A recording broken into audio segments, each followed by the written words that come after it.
Hello students.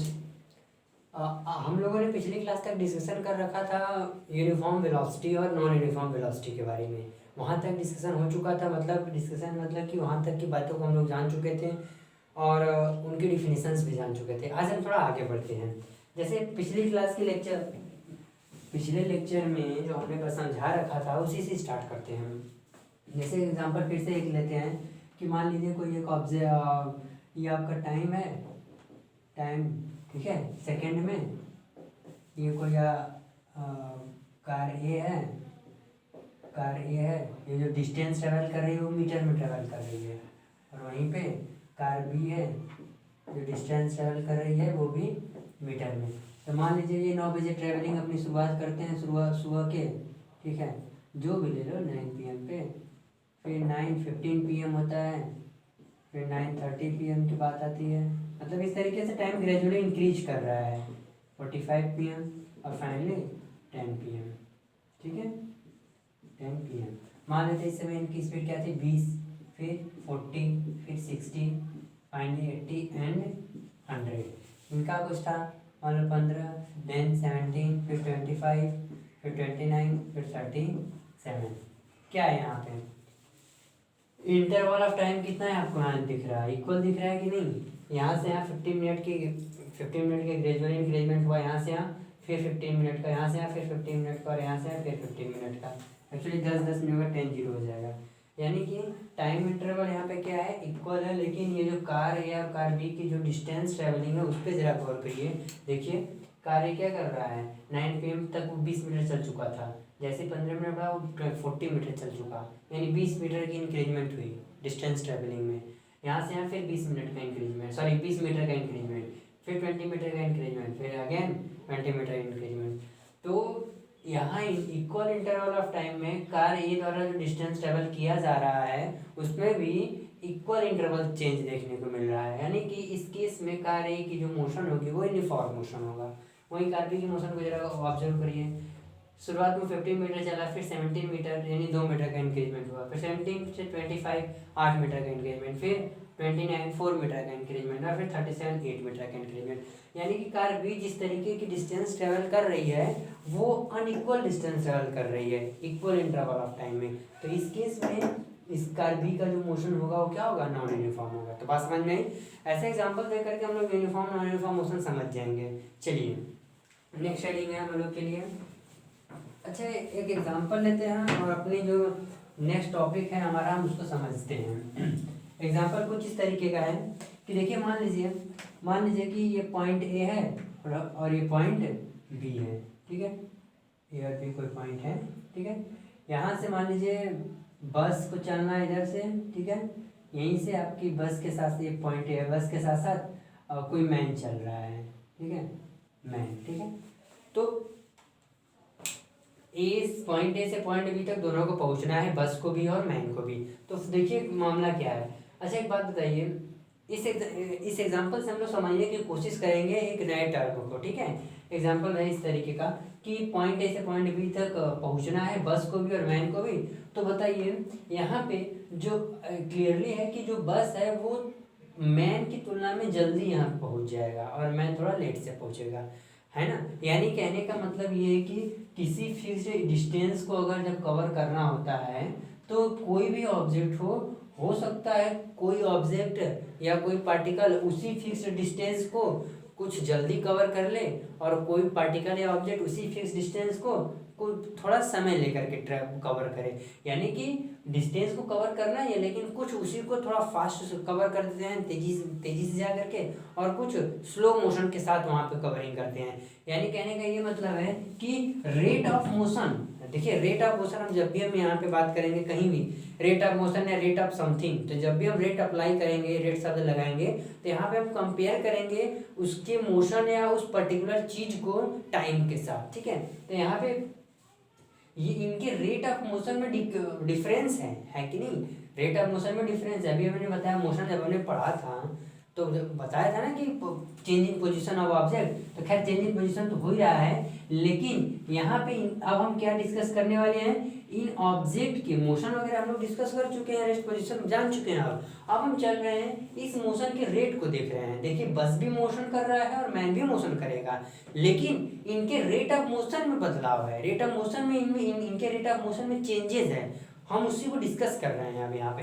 ये तो confirm है कि रेट ऑफ मोशन में चेंजेस है, तभी बस यहाँ से यहाँ पहुँचने में जो समय ले रहा है वो मेन की तुलना में ज़्यादा ले रहा है कि नहीं, यानी कि डिफरेंट ले रहा है।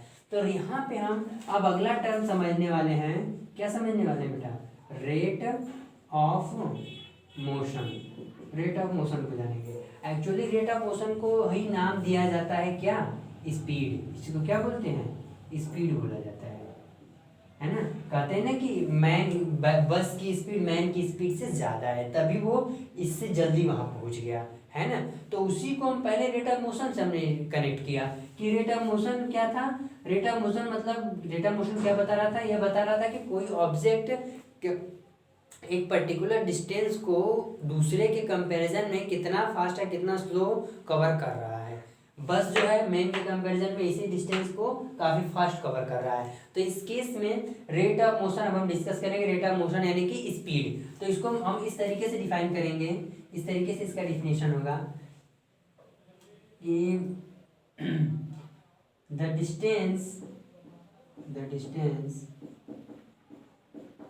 covered by an object, the distance covered by an object per unit time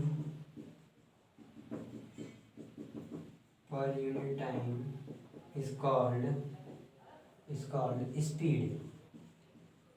यानी पर यूनिट टाइम मतलब यूनिट टाइम में वो ऑब्जेक्ट जितना डिस्टेंस कवर करेगा वही उसका क्या कहलाएगा, स्पीड कहलाएगा। या इसके लिए एक और आप डेफिनेशन यहाँ पे लिख सकते हैं कुछ इस तरीके से कि speed of an object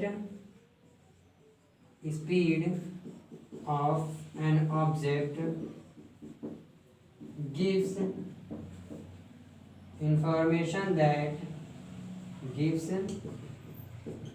information that how fast or slow an object moving।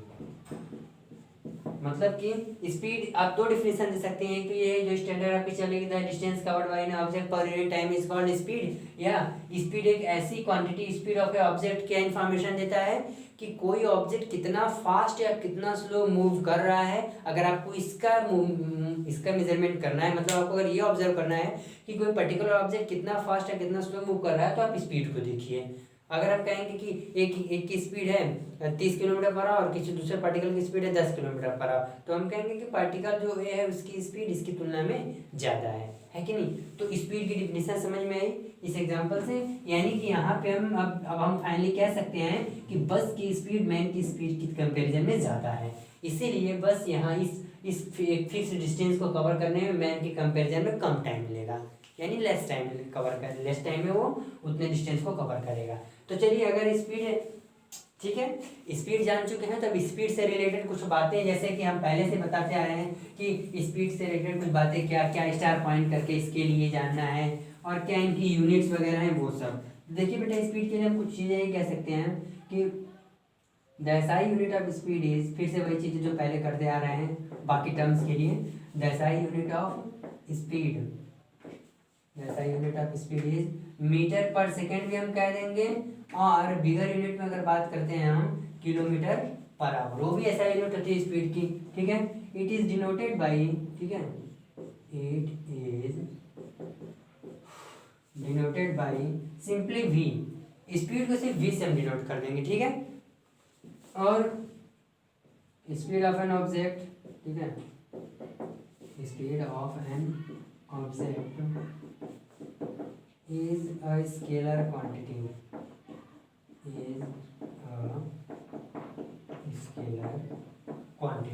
है कि नहीं।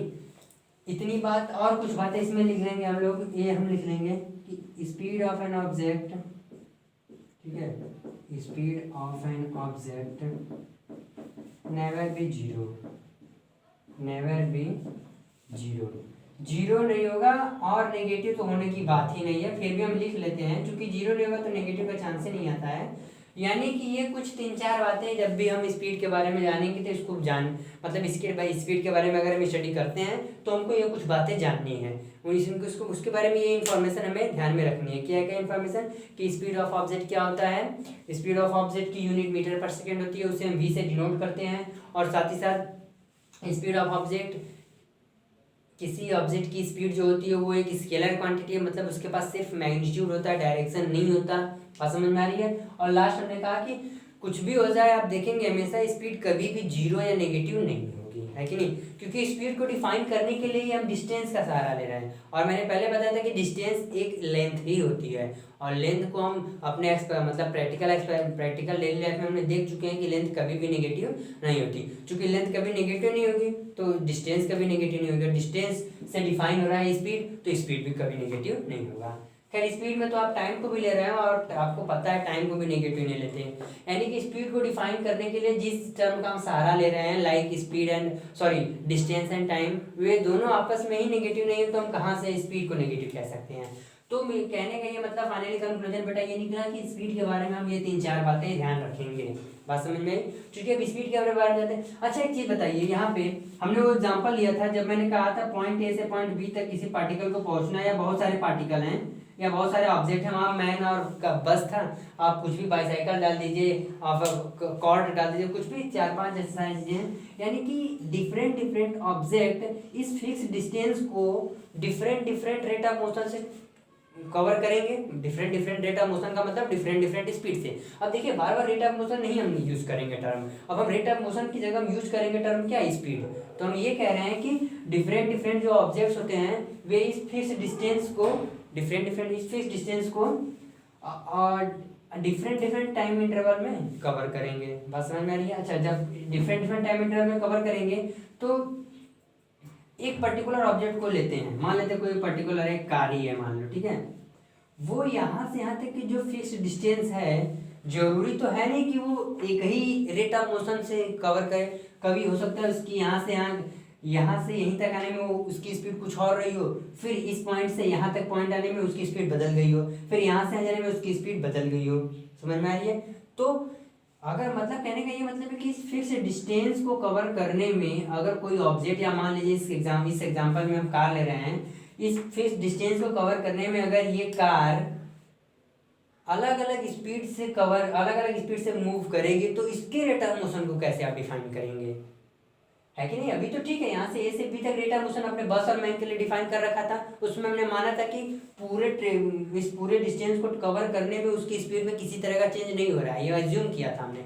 लेकिन क्या हो जब कोई कार इसी फिक्स डिस्टेंस को कवर करे या कोई पार्टिकल किसी भी फिक्स डिस्टेंस को कवर करे, तो उस डिस्टेंस को कवरिंग करने के दौरान उसकी स्पीड ही बदलती रहे, कभी कुछ स्पीड हो जाए, अगले पॉइंट पे उसकी स्पीड बदल जाए, नेक्स्ट पॉइंट पे फिर उसकी स्पीड बदल जाए, उस केस में आप उसके रेट ऑफ मोशन को कैसे डिसाइड करेंगे।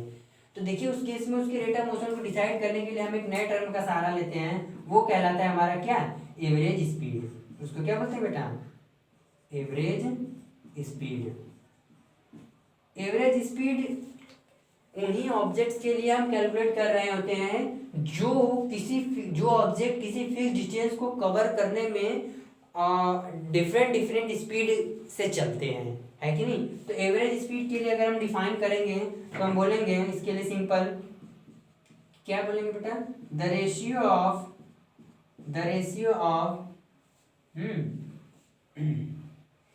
टोटल डिस्टेंस, ठीक है, the ratio of total distance covered by an object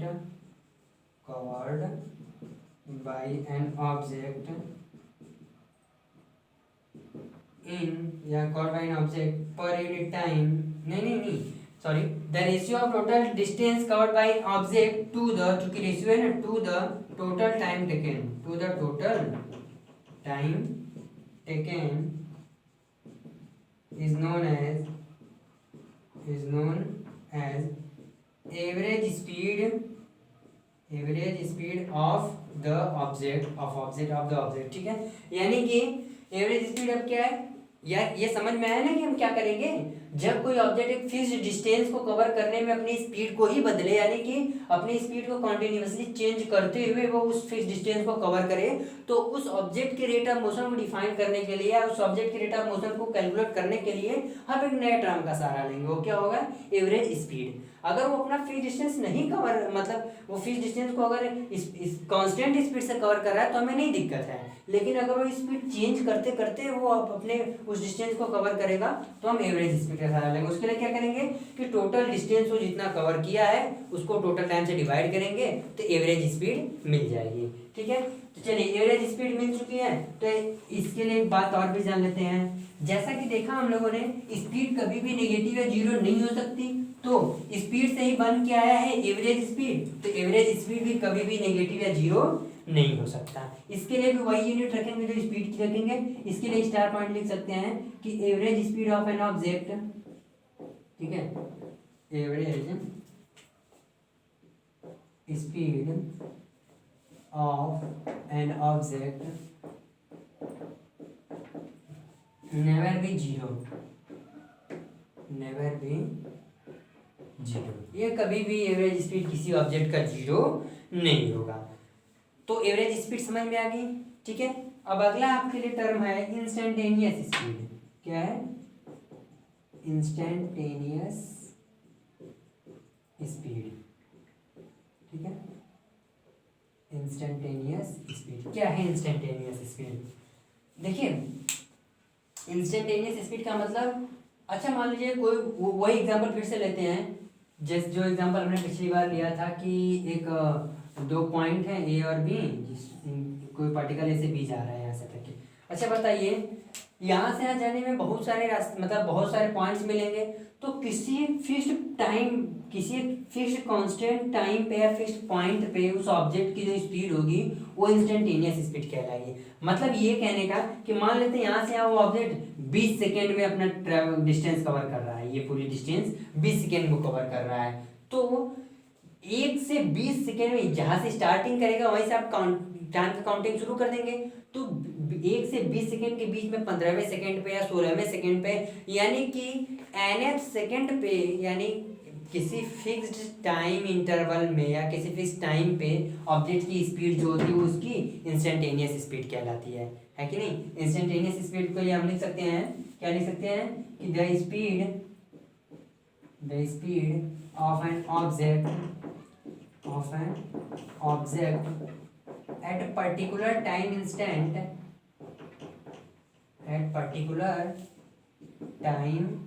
instant during its motion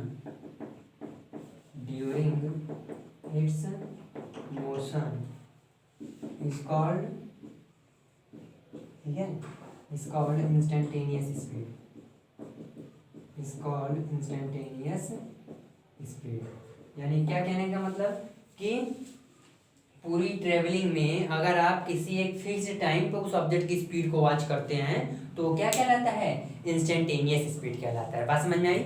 याद करिए, जब हम ओडोमीटर और स्पीडोमीटर के फंक्शन को बता रहे थे तो वहीं पे हमने बताया था कि ओडोमीटर क्या करता था? ओडोमीटर किसी व्हीकल द्वारा कवर किए गए टोटल डिस्टेंस को शो करता था, जबकि वो स्पीडोमीटर क्या था? स्पीडोमीटर उस ऑब्जेक्ट के इंस्टेंटेनियस स्पीड को शो करता था। मतलब कि किसी एक पर्टिकुलर टाइम इंटरवल में, किसी एक पर्टिकुलर टाइम पे उस ऑब्जेक्ट की क्या स्पीड है वो उसका कौन शो करता था?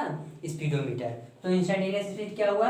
पूरे होल जर्नी में, पूरे होल ट्रेवलिंग में किसी पर्टिकुलर टाइम इंस्टेंट पे उस ऑब्जेक्ट की जो स्पीड होगी वही क्या कहलाएगी बेटा? इंस्टेंटेनियस स्पीड कहलाएगी। तो इंस्टेंटेनियस स्पीड जान लिया। अब चलिए यहीं पे हमें अगला टर्म हम जान लेते हैं, यूनिफॉर्म और नॉन यूनिफॉर्म स्पीड। ठीक है, हम किसको जानते हैं? Uniform and non uniform speed को। जैसे अगर कोई पूछेगा कि ठीक है बेटा यूनिफॉर्म स्पीड कैसे डिफाइन करोगे, तो क्या बोलोगे? यूनिफॉर्म स्पीड, देखिए अभी मैं ये यूनिफॉर्म स्पीड डिफाइन करने के बाद बार बार यूनिफॉर्म स्पीड के बाद uniform velocity, uniform acceleration, non uniform speed, non uniform velocity, non uniform acceleration, non uniform motion, uniform motion, यानी कि अब हम ये सारे टर्म जानेंगे धीरे धीरे। अब इसके जाने बाद यूनिफॉर्म मोशन और यूनिफॉर्म स्पीड में थोड़ा सा माइन्यूट सा डिफरेंट है, उसको भी देखेंगे। यूनिफॉर्म स्पीड को कैसे डिफाइन करेंगे? लिखेंगे कि when an object when an object covers, एक minute,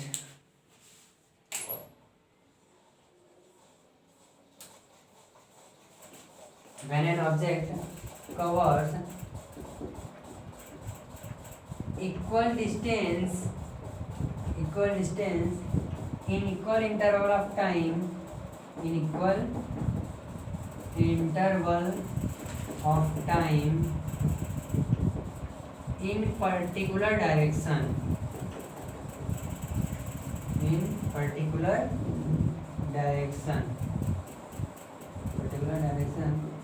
then it has uniform speed.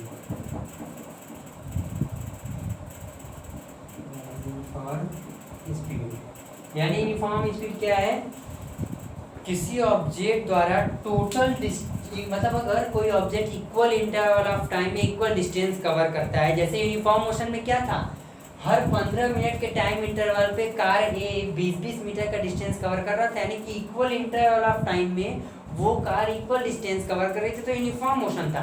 आज भी आप अभी भी इसको डिफाइन करने के लिए एग्जाम वैसे ही करेंगे कि अगर कोई object equal interval of time में इक्वल डिस्टेंस कवर करता है, लेकिन एक कोई डायरेक्शन इसमें क्लियर बताया जाएगा कि इस डायरेक्शन में, ईस्ट में, वेस्ट में, नॉर्थ में, साउथ में, व्हाटएवर, मतलब किसी एक पर्टिकुलर डायरेक्शन में इक्वल इंटरवल ऑफ टाइम में इक्वल डिस्टेंस कवर करेगा, तो वो यूनिफॉर्म स्पीड होगी।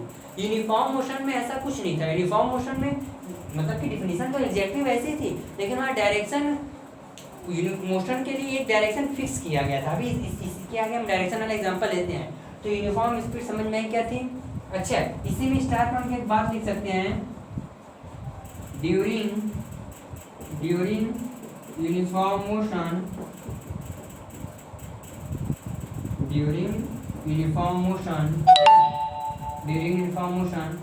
Direction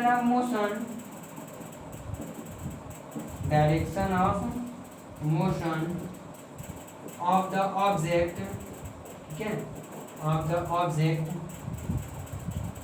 may be changes। देखिए यूनिफॉर्म ड्यूरिंग यूनिफॉर्म मोशन नहीं बेटा, सॉरी, ड्यूरिंग यूनिफॉर्म स्पीड, ठीक है।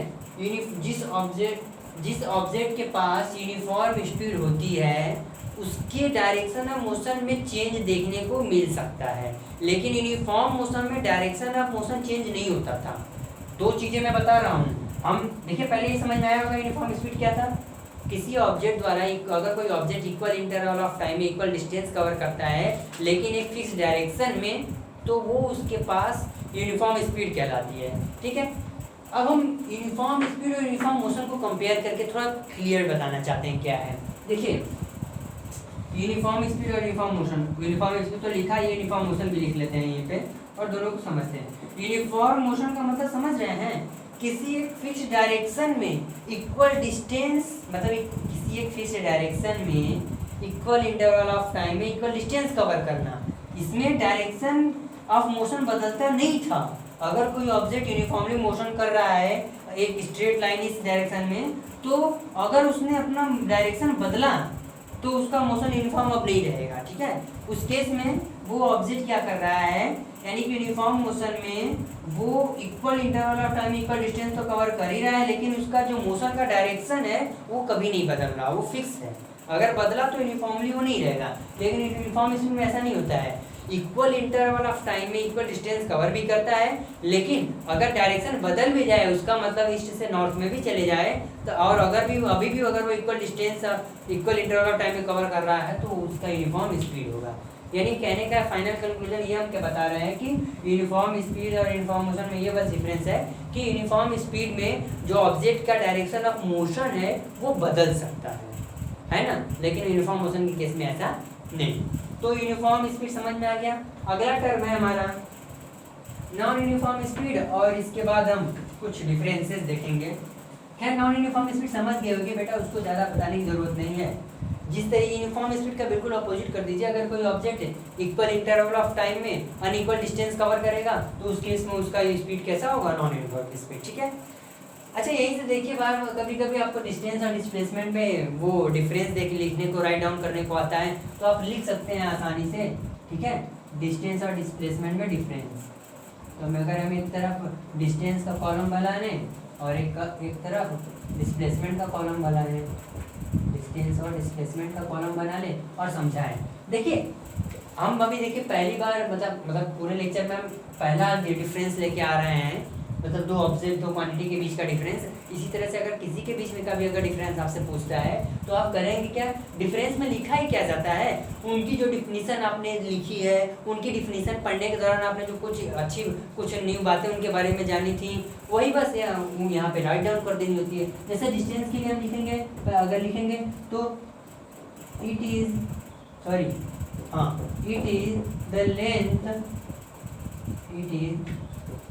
The length covered by an object. किसी ऑब्जेक्ट द्वारा लेंथ कवर्ड जो होता है वो उसका क्या कहलाता है, डिस्टेंस। डिस्प्लेसमेंट के लिए हम क्या लिखेंगे, इट इज द चेंज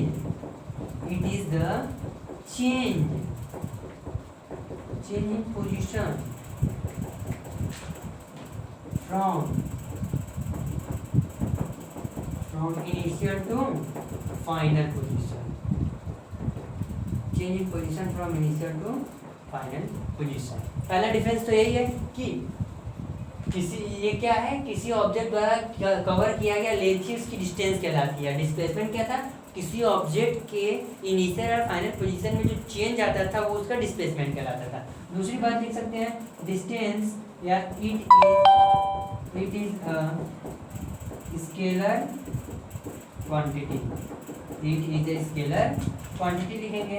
इसके लिए लिख सकते हैं it is a vector quantity, it is a vector quantity. तीसरा पॉइंट इनके लिए लिख सकते हैं distance of an object never be zero.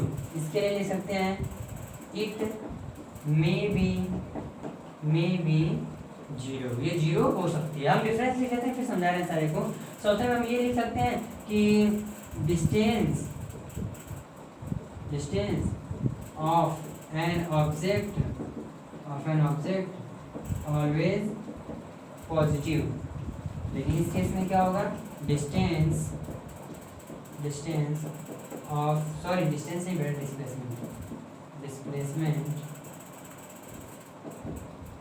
Displacement of an object में बी पॉजिटिव और नेगेटिव। ये है कुछ डिफरेंसेस जो हमने डिस्टेंस और डिस्प्लेसमेंट में लिखा। और भी आप लिख सकते हैं इसके आगे कि अगर आप और भी जानते होंगे तो उसको भी आसानी से लिख सकते हैं। यानी इनकी डिफिनीशन के हिसाब से डिफरेंस मिला। दूसरी बात उनको किस टाइप की फिजिकल क्वांटिटी है उसके हिसाब से डिफरेंस देखने को मिला। तीसरा कि कौन जीरो हो सकता है कौन जीरो नहीं हो सकता उसका डिफरेंस देखने को मिला। और लास्ट वाला कि उन दोनों में कौन पॉजिटिव और कौन सा नेगेटिव है उसका डिफरेंस देखने को मिला। तो ये समझ में आ गया होगा डिस्टेंस डिस्प्लेसमेंट में डिफरेंस। चलिए अगर डिस्टेंस डिस्प्लेसमेंट में डिफरेंस अगर आपको समझ में आ गया तो हम अगले टर्म की तरफ बढ़ते हैं जो कि है वो क्या है अभी बता रहे हैं। एग्जांपल्स रखेंगे फिर उसको डिफाइन करेंगे और क्या है ना, जैसे पहले करते आ रहे हैं एग्जांपल रखते हुए उनको डिफाइन करना। अच्छा देखिए स्पीड में क्या था, मैंने बताया था कि किसी एक पॉइंट से दूसरे पॉइंट तक के डिस्टेंस को कोई ऑब्जेक्ट किसी ऑब्जेक्ट का रेट ऑफ मोशन का मतलब फास्ट था तो किसी का स्लो, उसी को कंपेयर करने के लिए हमने स्पीड का सहारा लिया था। लेकिन अब क्या हो अगर उसी ऑब्जेक्ट के रेट ऑफ मोशन को भी हम डिफाइन करें लेकिन डायरेक्शन भी ध्यान दें। अब मतलब रेट ऑफ मोशन के साथ अगर हमने डायरेक्शन को भी ज्वाइन कर दिया तो एक नया टर्म हमको देगा। देखिए वो क्या है, वो है हमारा वेलोसिटी। क्या है बेटा, वेलोसिटी। देखिए जनरली वेलोसिटी को नॉर्मली हम लीनियर वेलोसिटी भी नाम दे देंगे। क्या नाम देंगे इसको, लीनियर वेलोसिटी। ठीक है, यानी इसके लिए हम यही डिफिनेशन लिखेंगे कि the rate of motion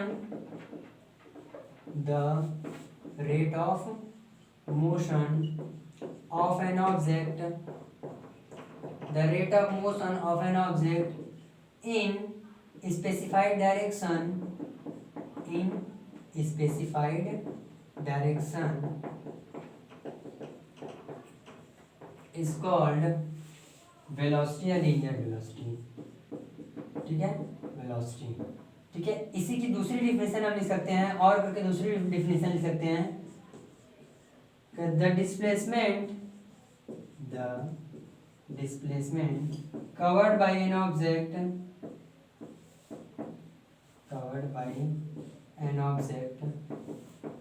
per unit time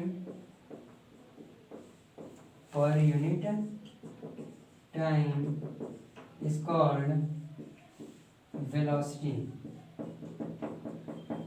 दो डिफिनेशन आपके सामने रखे गए वेलोसिटी की। क्या हमने कहा कि इस देखिए rate of motion of an object, अगर डायरेक्शन अगर एक बार के लिए अगर आप नहीं ध्यान दें, सिर्फ rate of motion of object बोले तो स्पीड थी, जो कि हमने पिछले अभी कुछ ही समय हमने उसको डिस्कस किया इसके पहले।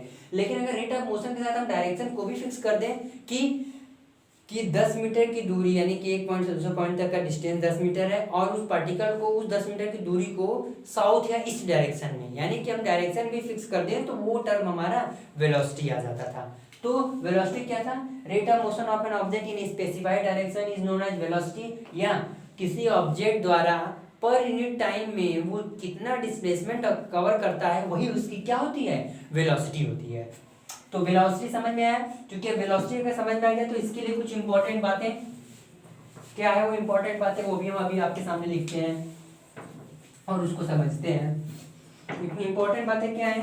फर्स्ट ऑफ ऑल कि the SI unit of velocity is, ठीक है, the SI unit of velocity is वही मीटर पर सेकेंड और किलोमीटर पर आवर। दूसरी बात, it is a vector quantity, it is a vector quantity, ठीक है। तीसरी बात, it is denoted by V के ऊपर वेक्टर फॉर्म। हमने बेटा पहले बताया था फिजिकल क्वांटिटी को, जब हमने डिफाइन किया था तो वहीं पे मैंने बताया था कि वेक्टर क्वांटिटी को आप डिनोट करने के लिए जो फिजिकल क्वांटिटी जो कि वेक्टर होंगी, हम उनके हेड पे एरो लगाएंगे, ठीक है। ये हमने एरो लगाया और उनको एरो ये डिफाइन कर रहा है कि ये पर्टिकुलर जो भी है आपका टर्म, वो क्या है? एक वेक्टर क्वांटिटी है। और साथ ही साथ हम एक बात और स्टार पॉइंट करके लिख देंगे कि velocity of an object may be positive और नेगेटिव। देखिए स्पीड कभी भी नेगेटिव नहीं होती थी और ना ही जीरो होती थी, लेकिन वेलोसिटी आपकी पॉजिटिव भी हो सकती है, नेगेटिव भी हो सकती है, इवन जीरो भी हो सकती है। तो ये 3-4 बातें वेलोसिटी के बारे में, ठीक है, समझ में आ गया होगा। अच्छा, स्पीड हमने जान लिया, वेलोसिटी को अब जान लिया, तो अब चलिए हम चलते हैं एवरेज वेलोसिटी की तरफ, है ना। एवरेज वेलोसिटी, यहाँ पे अब हम किसकी बात करेंगे? एवरेज वेलोसिटी की। एवरेज वेलोसिटी, जैसे एवरेज स्पीड क्या था? Total distance covered upon total time taken, average speed दे देता था। एवरेज वेलोसिटी को कैसे कॉन्सेप्ट से समझेंगे? अच्छा, अब देखिए होगा क्या कि एवरेज स्पीड बताते समय मैंने बोला था ना कि कोई एक फिक्स्ड जो डिस्टेंस है, उसी डिस्टेंस को कोई पार्टिकल या कोई ऑब्जेक्ट अलग अलग स्पीड से भी कवर कर सकता है। तो अगर अलग अलग स्पीड से कवर करेगा तो उसके रेट ऑफ मोशन को डिफाइन करने के लिए हम एवरेज स्पीड का सहारा लेंगे, ठीक है। यहाँ पे भी वही है कि अगर कोई ऑब्जेक्ट या पार्टिकल किसी फिक्स्ड डिस्टेंस को कवर करने में अलग अलग मतलब डिफरेंट वेलोसिटी से जाता है, और चूंकि वेलोसिटी आ रहा है तो ये बात ध्यान में रखिए कि डायरेक्शन भी फिक्स है, ठीक है। डायरेक्शन भी इसमें फिक्स है, कोई particular fix north east west south किसी पर्टिकुलर डायरेक्शन में इसके द्वारा जो डिस्टेंस कवर किया जा रहा है वो चेंज इन स्पीड के साथ किया जा रहा है, मतलब कि चेंज इन वेलोसिटी, यानी कि वेलोसिटी अलग अलग वेलोसिटी के साथ वो फिक्स्ड डिस्टेंस को वो कवर कर रहा है। तो इस केस में उसके रेट ऑफ मोशन को विथ डायरेक्शन, इस केस में उस ऑब्जेक्ट के रेट ऑफ मोशन को विथ डायरेक्शन डिफाइन करने के लिए, डायरेक्शन के साथ डिफाइन करने के लिए हमें एवरेज वेलोसिटी का सहारा लेना पड़ेगा। यानी यहाँ पे हम यहाँ डिफाइन करेंगे, क्या डिफाइन करेंगे? The ratio of total displacement the ratio of total displacement to the, ठीक है, to the total time taken called, क्या कहलाता है, एवरेज वेलोसिटी बोल देंगे उसको, क्या नाम देंगे, एवरेज वेलोसिटी। यानी कि टोटल डिस्प्लेसमेंट और टोटल टाइम टेकन का अगर हम रेशियो लेते हैं तो हमारा उस ऑब्जेक्ट के लिए एवरेज वेलोसिटी बन करके सामने आएगा। क्योंकि अगर हम एवरेज वेलोसिटी समझ में आया तो आगे बढ़ते हैं, ठीक है।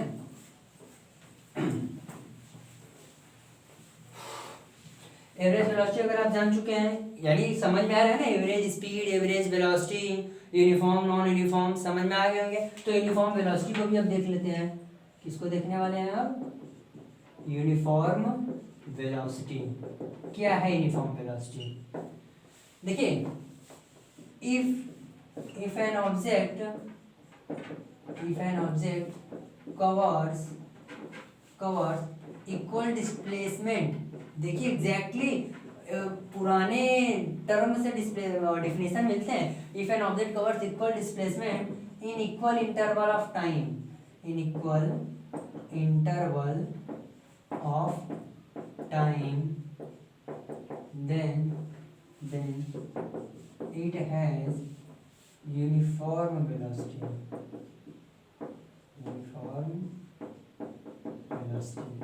मतलब क्या कि अगर कोई object equal interval of time में इक्वल डिस्प्लेसमेंट कवर कर रहा है। शुरुआत में मैंने डिस्टेंस डिस्प्लेसमेंट को जोर देकर डिफाइन करके समझाया था कि इनमें डिफरेंस आप जाने रहिए, क्योंकि बार बार के आगे आने वाले डिफिनीशंस में ये बार बार आएंगे। तो देखिए यूनिफॉर्म स्पीड में क्या था, हूबहू यही डिफिनीशन चल रही थी, बस इक्वल डिस्प्लेसमेंट की जगह इक्वल डिस्टेंस था। लेकिन चूंकि अब वेलोसिटी है तो हम बोलेंगे कि if an object covers equal displacement in equal interval of time, तो उसके पास जो वेलोसिटी होगी वो कैसी होगी, यूनिफॉर्म वेलोसिटी होगी। याद रखिए यूनिफॉर्म वेलोसिटी को एक और नाम से जाना जाता है, कांस्टेंट वेलोसिटी भी इसी को बोलते हैं, कांस्टेंट वेलोसिटी। इसी को क्या नाम दिया जाता है, कांस्टेंट वेलोसिटी के नाम से भी जाना जाता है। अगर वहीं पर हम इसका ठीक अपोजिट लें, यानी कि क्या, नॉन यूनिफॉर्म वेलोसिटी को डिफाइन करें, ठीक है, नॉन यूनिफॉर्म वेलोसिटी, तो क्या बोलेंगे, नॉन यूनिफॉर्म वेलोसिटी। इसी को एक और नाम से जाना जाता है बेटा, वेरिएबल वेलोसिटी। क्या नाम दिया जाता है, वेरिएबल वेलोसिटी। मतलब वेरिएबल का मतलब टाइम के साथ साथ इसकी वेलोसिटी कभी कम हो रही है, कभी ज्यादा हो रही है, यानी कि इंक्रीजमेंट या डिक्रीजमेंट देखने को मिल रहा है। क्या डिफाइन करेंगे कि वही कि if an object covers on equal displacement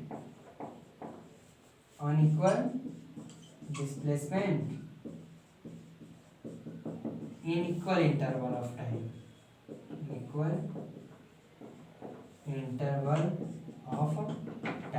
तब उसके पास जो मोशन होगा, सॉरी वेलोसिटी होगी, वो कैसी होगी, नॉन यूनिफॉर्म, यानी कि वेरिएबल वेलोसिटी। तो कांस्टेंट वेलोसिटी, वेरिएबल वेलोसिटी समझ में आ गए होंगे।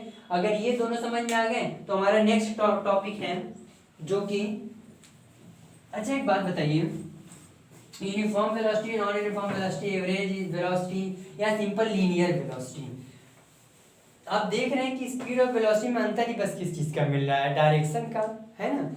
तो अब हम ये देखिए, एक चीज स्टार पॉइंट करके एक बात हम ये लिख सकते हैं, क्या लिख सकते हैं कि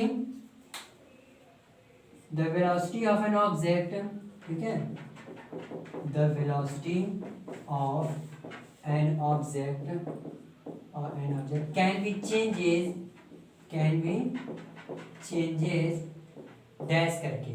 कुछ ऐसे तरीके हैं जिससे आप किसी ऑब्जेक्ट की वेलोसिटी को चेंज कर सकते हैं। वो तरीके क्या है, फर्स्ट तरीका ये है कि बाय चेंजिंग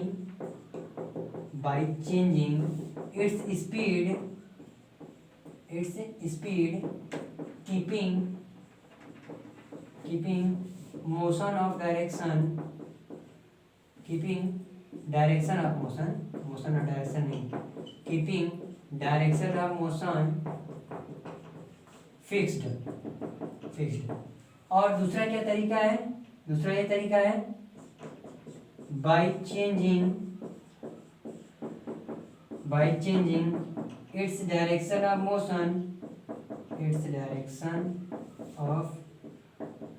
motion keeping क्योंकि स्पीड कांस्टेंट, और थर्ड है बाय चेंजिंग बोथ। मतलब हम क्या कह रहे हैं कि किसी ऑब्जेक्ट की जो वेलोसिटी है उसमें बदलाव लाया जा सकता है। दो तीन तरीके हैं। मतलब जिस वेलोसिटी के लिए क्या मैंने बताया कि स्पीड भी होनी चाहिए और किसी एक फिक्स डायरेक्शन में वो मूव भी करते रहना चाहिए।